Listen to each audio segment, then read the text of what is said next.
Hi hello ನಮಸ್ಕಾರ, ನಾನು ನಿಮ್ಮ ಶ್ರುತಿ ಆಚಾರಿ. ಇವತ್ತು ನಾವು ತಿಳಿ ಕನ್ನಡ ಪಾಠದ ಕೂಗುತ್ತಿದೆ ಪಕ್ಷಿ ಗದ್ಯದಿಂದ ಗದ್ಯ ಪಾಠವನ್ನು ಮಾಡ್ತಾ ಇದ್ದೀವಿ. 6ನೇ ತರಗತಿಯ ತಿಳಿ ಕನ್ನಡ ಪಠ್ಯಪುಸ್ತಕದಿಂದ ಪಾಠ 3 ಕೂಗುತ್ತಿದೆ ಪಕ್ಷಿ ಪಾಠವನ್ನು ಮಾಡ್ತಾ ಇದ್ದೀವಿ. ಪಾಠ ಪ್ರವೇಶಕ್ಕೆ ಹೋಗೋಣ. ಒಂದು ಸುಂದರ ಕಾಡು, ಅಲ್ಲೊಂದು ಮೊಲ ಬೇಟೆಗಾರನ ಬಲೆಯಲ್ಲಿ ಸಿಲುಕಿ ವಿಲವಿಲ ಒದ್ದಾಡುತ್ತಿದೆ. ಅಂದರೆ ಯಾವ ರೀತಿ ಒದ್ದಾಡ್ತಾ ಇದೆ? ವಿಲವಿಲ ಅಂತ ಒದ್ದಾಡ್ತಾ ಇದೆ. ಏನು? ಮೊಲ.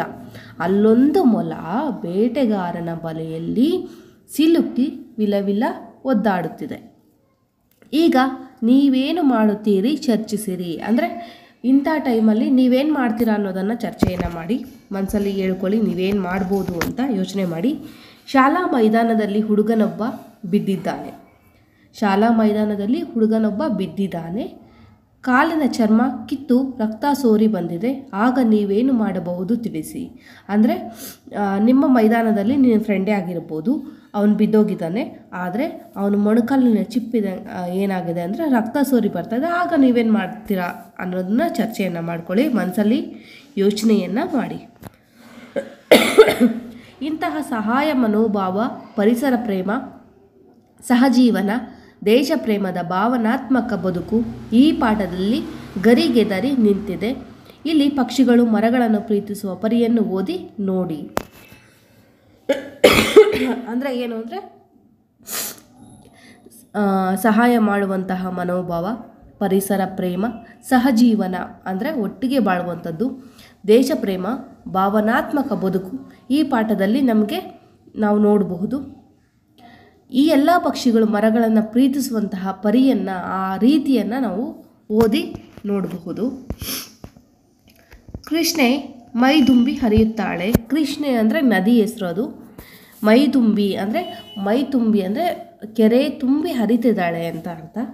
ಅವಳ ಬೋರ್ಗರೆತ ತೂರಾಟ, ಚೆಲ್ಲಾಟ, ಹರಿಯುವ ಓಟ ನಯನ ಮನೋಹರ. ನಯನ ಮನೋಹರ ಅಂದರೆ ನಯನ ಅಂದರೆ ಕಣ್ಣಿಗೆ ಮನೋಹರವಾಗಿರುವಂಥದ್ದು ಅಂತ ಹೇಳ್ಬೋದು. ಬೆಳ್ಳನೆಯ ನೊರೆ ಬಲು ಚೆಂದ. ಬೆಳ್ಳನೆಯ ನೊರೆ ಅಂದರೆ ಅದು ನೊರೆ ಬರುತ್ತಲ್ವ, ಹರಿತಾ ಇದ್ದಾಗ ಅದು ನೋಡೋದಕ್ಕೆ ತುಂಬ ಚಂದವಾಗಿರುತ್ತೆ.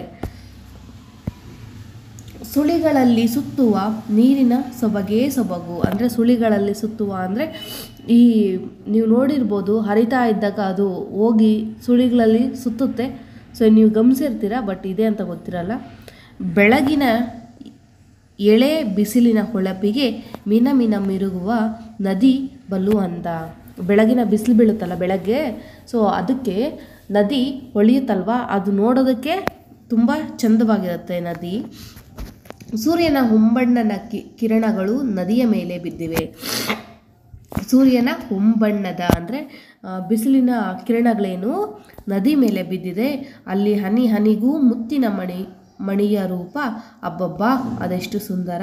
ಅಂದರೆ ಅಲ್ಲಿ ಹನಿ ಹನಿಗೂ ಮುತ್ತಿನ ಮಣಿಯ ರೂಪ. ಅಬ್ಬಬ್ಬಾ ಅದೆಷ್ಟು ಸುಂದರವಾಗಿದೆ. ಈ ಕೃಷ್ಣ ನದಿಯಲ್ಲಿ ಹಲವಾರು ನಡುಗಡ್ಡೆಗಳಿವೆ.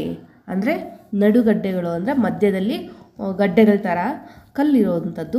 ಅವುಗಳಲ್ಲಿ ಸುಂದರವಾದ ಗಡ್ಡೆ ನಾರದ ಗಡ್ಡೆ, ಅದು ರಾಯಚೂರ ಸಮೀಪವಿದೆ. ಏನು? ಅವುಗಳಲ್ಲಿ ಸುಂದರವಾದ ಗಡ್ಡೆ ಯಾವುದು? ನಾರದ ಗಡ್ಡೆ. ಅದು ಎಲ್ಲಿದೆ? ರಾಯಚೂರಿನಲ್ಲಿದೆ. ಬಹಳ ಹಿಂದೆ ಇಲ್ಲಿ ನಾರದ ಮುನಿ ತಪಸ್ಸು ಮಾಡಿದ್ದಾರೆಂಬ ಪ್ರತೀತಿ. ಅಂದರೆ ಬಹಳ ಹಿಂದೆ ನಾರದ ಮುನಿ ಅನ್ನೋರು ತಪಸ್ಸು ಮಾಡಿದ್ರಂತೆ. ಪ್ರತೀತಿ ಅಂದರೆ ಅದು ಆಗಿನ ಕಾಲದಿಂದ ಹೇಳ್ಕೊಂಬಂದಿರೋವಂಥದ್ದು. ಇಲ್ಲೊಂದು ಶಿವ ದೇವಾಲಯವೂ ಇದೆ. ಸದಾ ಹಚ್ಚ ಹಸುರಿನಿಂದ ಕೂಡಿ ಗಿಡ ಮರಗಳಿಂದ ಕಂಗೊಳಿಸುತ್ತದೆ. ಅಲ್ಲೊಂದು ಶಿವ ದೇವಸ್ಥಾನ ಇದೆ ಅಂತೆ. ಸದಾ ಹಚ್ಚ ಹಸಿರು ಅಂದರೆ ಹಸಿರಿನಿಂದ ಕೂಡಿದೆ, ಗಿಡ ಮರಗಳಿಂದ ಕಂಗೊಳಿಸ್ತದೆ. ಈ ನಡುಗಡ್ಡೆ ಪ್ರವಾಸಿ ತಾಣವೂ ಹೌದು. ಇದು ನಡುಗಡ್ಡೆ ಅಂದರೆ ಇದು ಪ್ರವಾಸಿ ತಾಣ ಕೂಡ ಹೌದು. ಈ ಸುಂದರ ತಾಣವನ್ನು ನೋಡೋದಕ್ಕೆ ಮಕ್ಕಳು ಪ್ರವಾಸ ಹೊರಟಿದ್ದಾರೆ. ಎಲ್ಲಿಗೆ ಹೊರಟಿದ್ದಾರೆ? ಪ್ರವಾಸಕ್ಕೆ ಹೊರಟಿದ್ದಾರೆ. ಯಾವುದು? ಆ ಕೃಷ್ಣೆ ನದಿಯನ್ನು ನೋಡೋದಕ್ಕೆ.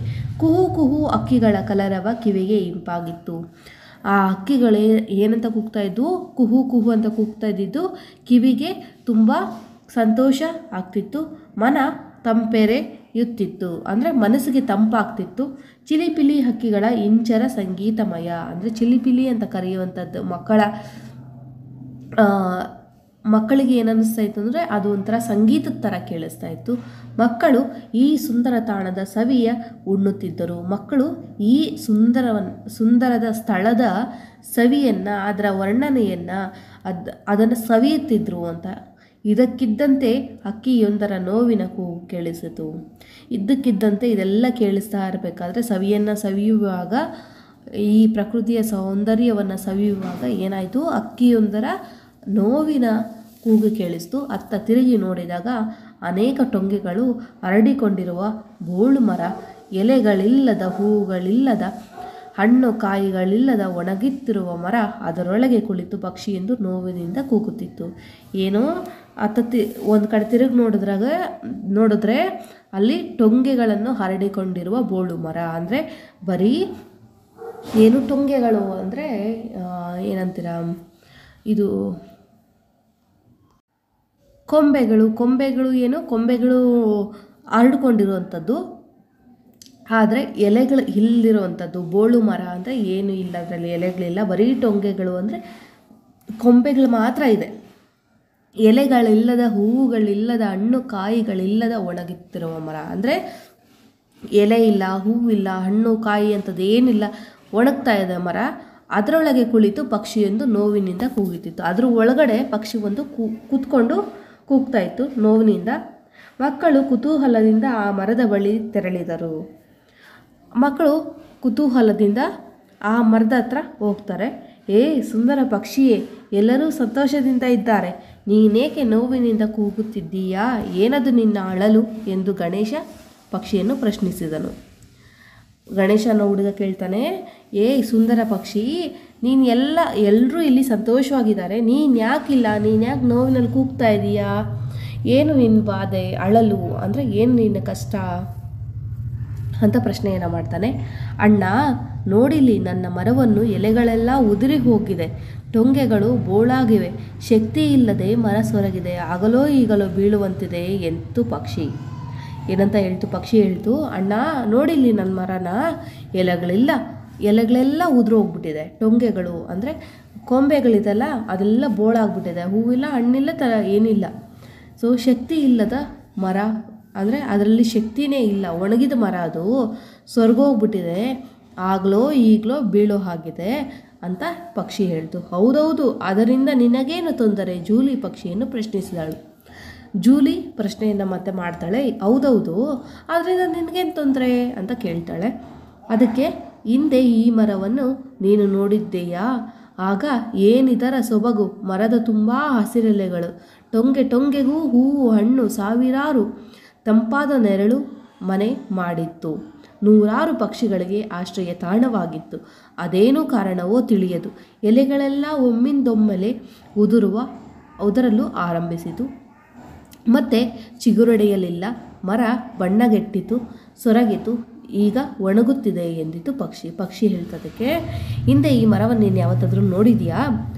ಆಗ ಏನಿದರ ಸೊಬಗು ಅಂದರೆ ಆಗ ಹೇಗಿತ್ತು ಗೊತ್ತಾ? ಮರ ತುಂಬ ಹಸಿರೆಲೆಗಳು, ಮರ ತುಂಬ ಹಸಿರು ಎಲೆ ಇದ್ದವು, ಟೊಂಗೆಗೂ ಅಂದರೆ ಕೊಂಬೆ ಕೂಡ ಹೂವು ಹಣ್ಣು ಇದ್ದವು, ಸಾವಿರಾರು ಹೂವು ಹಣ್ಣು, 1 2 ಅಲ್ಲ, ಸಾವಿರಾರು ಇದ್ದವು, ತಂಪಾದ ನೆರಳು ಕೊಡ್ತಾ ಇತ್ತಿದ್ದು, ನೂರಾರು ಪಕ್ಷಿಗಳಿಗೆ ಆಶ್ರಯ ತಾಣವಾಗಿತ್ತು. ಅಂದರೆ ನೂರಾರು ಪಕ್ಷಿಗಳು ಇದರ ಮೇಲೆ ಕುತ್ಕೊಂಡು ಆಶ್ರಯವನ್ನು ತಗೊಳ್ತಿದ್ರು, ವಾಸಿಸ್ತಿದ್ರು. ಅದೇನು ಕಾರಣನೋ ಗೊತ್ತಿಲ್ಲ, ಎಲೆಗಳಲ್ಲಿ ಒಮ್ಮಿಂದೊಮ್ಮೆಲೆ ಉದುರಲು ಆರಂಭಿಸ್ತು. ಎಲೆಗಳೆಲ್ಲ ಒಂದಾದ್ಮೇಲೆ ಒಂದು ಉದುರೋದಕ್ಕೆ ಸ್ಟಾರ್ಟ್ ಆಗಿಬಿಡ್ತು. ಮತ್ತು ಚಿಗುರೊಡೆಯಲಿಲ್ಲ, ಇದು ಒಣಗ್ತಾ ಹೋಗ್ತಾ ಉದುರ್ತಾ ಇದು ಮತ್ತೆ ಚಿಗುರೇ ಹೊಡಿಲಿಲ್ಲ. ಮರ ಬಣ್ಣ ಚೇಂಜ್ ಆಯಿತು, ಬಣ್ಣ ಗೆಟ್ಟಿತು, ಸೊರಗಿತು, ಈಗ ಒಣಗುತ್ತಿದೆ ಎಂದಿತು ಪಕ್ಷಿ. ನಿನಗೆ ಈ ಮರದ ಮೇಲೆ ಅಷ್ಟೊಂದು ಪ್ರೀತಿಯೇ, ಏಕೆ ಎಂದು ಲತಾ ಪ್ರಶ್ನಿಸಿದಳು. ಲತಾ ಹೇಳ್ತಾಳೆ, ಮತ್ತೆ ಅಷ್ಟೆಲ್ಲ ಹೇಳಿದ್ನಲ್ಲ ಪಕ್ಷಿ. ಲತಾ ಹೇಳ್ತಾಳೆ, ನಿನಗೆ ಈ ಮರದ ಮೇಲೆ ಅಷ್ಟೊಂದು ಪ್ರೀತಿ ಯಾಕೆ ಅಂತ ಕೇಳ್ತಾಳೆ. ನನ್ನ ಅಜ್ಜ ಅಜ್ಜಿ, ಅಪ್ಪ ಅಮ್ಮ, ಅಣ್ಣ ತಮ್ಮ, ಅಕ್ಕ ತಂಗಿ ಎಲ್ಲರೂ ಇಲ್ಲಿ ಹುಟ್ಟಿ ಬೆಳೆದರು. ನಾನೂ ಇಲ್ಲಿಯೇ ಜನ್ಮ ತಳೆದೆ. ಆದರೆ ಈ ಮರ ಈಗ ಸಾಯಲು ಸಿದ್ಧವಾದಂತಿದೆ. ಹಾಗೇನಾದರೂ ಆದರೆ ನನಗೆ ತಾಣವೆಲ್ಲಿದೆ ಎಂದು ನೋವಿನಿಂದ ಉಸಿರಿತು. ಪಕ್ಷಿಯ ಈ ಮಾತು ಕೇಳಿ ಮಕ್ಕಳಿಗೆ ಕನಿಕರ ಉಂಟಾಯಿತು. ಪಕ್ಷಿಯ ನೋವನ್ನು ಅರ್ಥ ಮಾಡಿಕೊಂಡರೂ ಅದನ್ನು ಹೋಗಲಾಡಿಸುವ ಬಗ್ಗೆ ವಿಚಾರ ಮಾಡಿದ್ರು. ಅಂದರೆ ಯೋಚನೆ ಮಾಡಿದ್ರು. ಪಕ್ಷಿ ಹೇಳ್ತು, ಏನಂತ ಹೇಳ್ತು ಅಂದರೆ, ನನ್ನ ಅಜ್ಜ ಅಜ್ಜಿ ಅಪ್ಪ ಅಮ್ಮ ಅಣ್ಣ ತಮ್ಮ ಅಕ್ಕ ತಂಗಿ ಎಲ್ಲರೂ ಇಲ್ಲೇ ಹುಟ್ಟು ಬೆಳೆದಿದ್ದು, ಈ ಮರದ ಮೇಲೆ ಹುಟ್ಟು ಬೆಳೆದಿದ್ದು. ನಾನು ಇಲ್ಲೇ ಜನ್ಮ ತಗೊಂಡೆ. ಸೊ ಆದರೆ ಈ ಮರ ಈಗ ಸಾಯಲು ಸಿದ್ಧವಾಗಿದೆ. ಆದರೆ ಈ ಮರ ಏನಾಗಿದೆ, ಸಾಯೋದಕ್ಕೆ ಸಿದ್ಧವಾಗಿದೆ. ಹಾಗೇನಾದರೂ ಆದರೆ ನನಗೆ ತಾಣ ಎಲ್ಲಿದೆ, ನನಗೆ ಜಾಗ ಎಲ್ಲಿದೆ ಇರೋದಕ್ಕೆ ಎಂದು ನೋವಿಂದ ಹೇಳ್ತು. ಪಕ್ಷಿಯ ಈ ಮಾತು ಕೇಳಿ ಮಕ್ಕಳಿಗೇನಾಯಿತು ಅಂದರೆ ಕನಿಕರ ಉಂಟಾಯಿತು. ಅವರಿಗೂ ನೋವಾಯಿತು, ಮತ್ತು ಏನೋ ಒಂದು ಮಾಡಬೇಕು, ಈ ಥರ ಆಗಬಾರ್ದು ಅಂತ ಅವ್ರಿಗೂ ಕನಿಕರ ಬಂತು. ಪಕ್ಷಿಯ ನೋವನ್ನು ಅರ್ಥ ಮಾಡಿಕೊಂಡ್ರು. ಅದನ್ನು ಹೋಗಲಾಡಿಸಲು ಬಗ್ಗೆ ವಿಚಾರವನ್ನು ಮಾಡಿದ್ರು. ಇದನ್ನು ಏನಾದರೂ ಮಾಡಿ ಈ ಮರವನ್ನು ಚೆನ್ನಾಗಿ ಮಾಡಬೇಕು ಅನ್ನುವಂತಹ ವಿಚಾರವನ್ನು ಮಾಡಿದ್ರು. ಪಕ್ಷಿಯು ಈ ಮರದ ಬಗ್ಗೆ ಹೊಂದಿರುವ ಭಾವುಕತೆ, ಅಭಿಮಾನದ ಬಗ್ಗೆ ಅಚ್ಚರಿ ಉಂಟಾಗುತ್ತಿದೆ ಎಂದನು ಬಶೀರ್ ಅನ್ನೋ ಹುಡುಗ ಹೇಳ್ದ. ಪಕ್ಷಿ ಈ ಭಾವನೆ ಇದೆಯಲ್ಲ, ಭಾವುಕತೆ ಇದೆಯಲ್ಲ, ಆ ಮರದ ಬಗ್ಗೆ ಅಭಿಮಾನ ಇದೆಯಲ್ಲ, ಇದು ನನಗೆ ಅಚ್ಚರಿಯನ್ನು ಉಂಟು ಮಾಡಿದೆ ಅಂತ ಹೇಳ್ತಾನೆ. ನಾವೆಲ್ಲ ಊರಿಗೆ ಹೋಗಿ ಸಸ್ಯ ವೈದ್ಯರನ್ನು ಕಾಣೋಣ, ಮರದ ಬಗ್ಗೆ ವಿವರಿಸೋಣ, ಸೂಕ್ತ ಚಿಕಿತ್ಸೆ ಕೊಡಿಸಿ ಮರವನ್ನು ಉಳಿಸೋಣ, ಹಸಿರೇ ನಮ್ಮ ಉಸಿರು ಎಂಬ ನಾಣ್ಣುಡಿಯನ್ನು ಎಲ್ಲೆಡೆ ಸಾರೋಣ ಎಂದಳು ದಿವ್ಯ ಹೇಳಿದ್ಲು.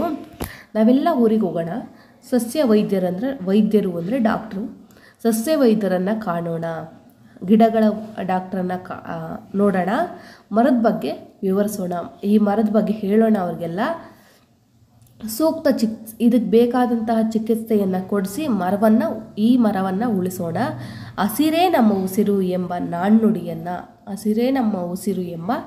ನಾಣ್ಣುಡಿಯನ್ನು ಎಲ್ಲೆಡೆ ಸಾರೋಣ, ಎಲ್ಲ ಕಡೆ ಸಾರೋಣ ಅಂತ ಹೇಳಿದ್ಲು.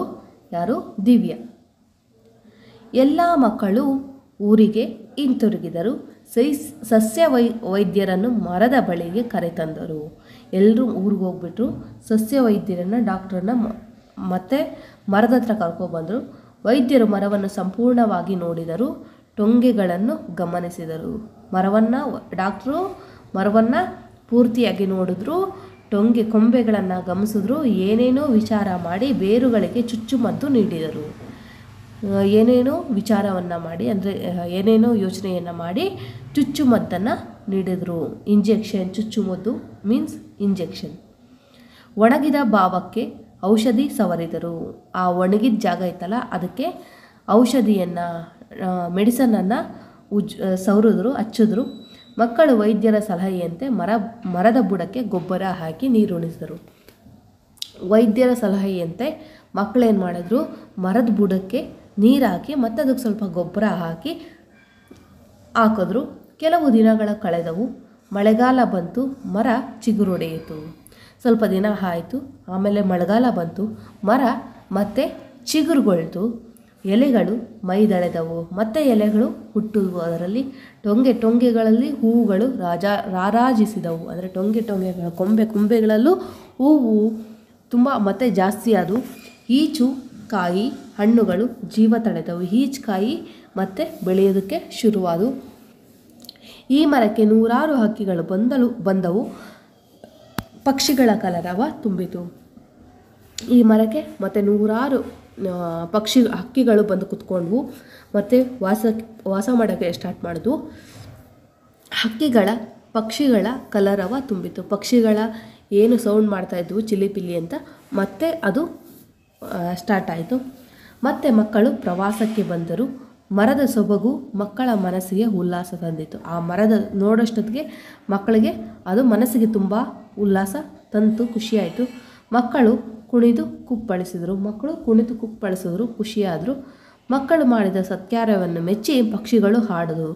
ಮಕ್ಕಳು ಮಾಡಿದ್ದ ಈ ಕೆಲಸವನ್ನು ನೋಡಿ ಆ ಪಕ್ಷಿಗಳು ಎಂದು ಹಾಡೋದಕ್ಕೆ ಶುರು ಹಾಡಿದು. ಮರದ ಮೇಲೂ ಗಾಳಿಗೆ ಎಲೆಗಳನ್ನು ಅಲುಗಾಡಿಸಿ ಸಂಗೀತ ನೀಡಿತು. ಅಂದರೆ ಮರ ಗಾಳಿಗೆ ಮರ ಎಲೆಗಳಿದ್ವಲ್ಲ ಅದು ಸ್ವಲ್ಪ ಅಲ್ಲಾಡ್ತಾ ಅದಕ್ಕೊಂಥರ ಮೃದುವಾದ ಭಾವನೆಯನ್ನು ಕೊಡ್ತು. ಋಣ ತೀರಿಸಿತು. ಮಕ್ಕಳು ಓ ಎಂದು ಕೂಗಿದರು. ಮಕ್ಕಳು ಓ ಅಂತ ಕೂಗಿದ್ರು, ಖುಷಿಪಟ್ಟರು. ಹಸಿರೇ ಉಸಿರು ಎಂದರು. ಏನಂತ ಹೇಳಿದ್ರು? ಹಸಿರೇ ಉಸಿರು ಅಂತ ಹೇಳಿದ್ರು. ಸೊ ನೀವು ಅಷ್ಟೇ ಮರಗಳನ್ನು ಆದಷ್ಟು ಬೆಳೆಸಿ. ಆದಷ್ಟು ಮರಗಳನ್ನ ಎಷ್ಟು ಬೆಳೆಸ್ತೀವೋ ಅದು ನಮಗೂ ಒಳ್ಳೆಯದು, ನಮ್ಮ ಪೀಳಿಗೆಗೂ ಒಳ್ಳೆಯದು, ಮುಂದಿನ ಪೀಳಿಗೆಗೂ ಒಳ್ಳೆಯದು. ಸೊ ನಿಮಗಿದು ಅರ್ಥ ಆಗಿದೆ ಅನ್ಕೋತೀನಿ. ಸೊ ಅರ್ಥ ಆಗಿದ್ದರೆ ಸಬ್ಸ್ಕ್ರೈಬ್ ಮಾಡ್ಕೊಳ್ಳಿ. ಇದೇ ಥರ ವೀಡಿಯೋಸ್ ಬರ್ತಾ ಇರುತ್ತೆ. Thank you for watching.